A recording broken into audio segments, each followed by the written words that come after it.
இந்த மாலைய யார் கழுத்துலாவது போட்டு கூட்டிட்டு வர போறேன். முதல்ல எவனாவது என் கழுத்துல போடட்டும், அப்புறமா நீ போடலாம். இது என்ன பிரமாதம்? இந்த மாலைய நம்ம பழைய பாத்திரக்கடை பரமசிவத்துக்கிட்ட கொடுத்து போட சொன்னா போகுது. யாரது? பழைய பாத்திரக்கடை பரமசிவமா? ஆமா, பொருத்தமான ஆளு. உன்னை கட்டிக்கிறவன் பூஜா தூக்கணும், பாத்திர கடைக்காரன்னா வெக்கப்படாம தூக்குவான்ல.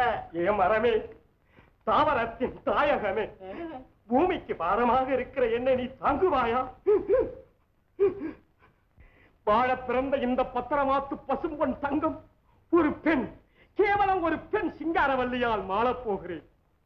காவல் காவல் இல்லையே சாவல் என்ற பழமொழிபடி மாளப் போகிறேன்.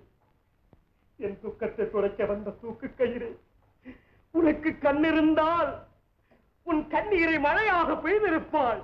ஆஹா, யாரப்பா இது அடுக்குமொழியிலே அழுவது? வெங்காயம்.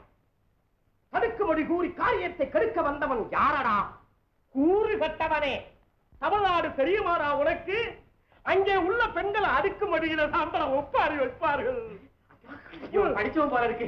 மாலையை கொடுத்து உன் கழுத்துல போட சொல்லட்டுமா? போயும் போய் இந்த குரங்கு கையிலவா பூமாலை கொடுக்கணும்? என்னது குரங்கா? நானா?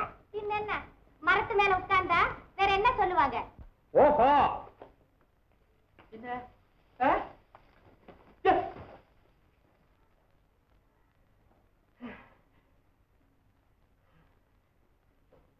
இப்ப என்ன சொல்ற? அடடா, நீங்களா? ஆமா, நானேதான்.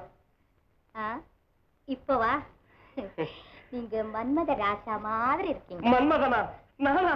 நாமா? நீ மன்மதன்டா. அக்கா, இனிமே யோசிக்காத, மன்மதனுக்கு போடு மாலைய. போடுங்க, எத்தனை மாலை வேணாலும் போடுங்க, கழுத்தை கொடுக்கட்டையா? கொடுங்க, அக்கா போடுவாங்க. இந்தா. நீ கெட்ட கேட்டுக்கு மாலை வேறையா?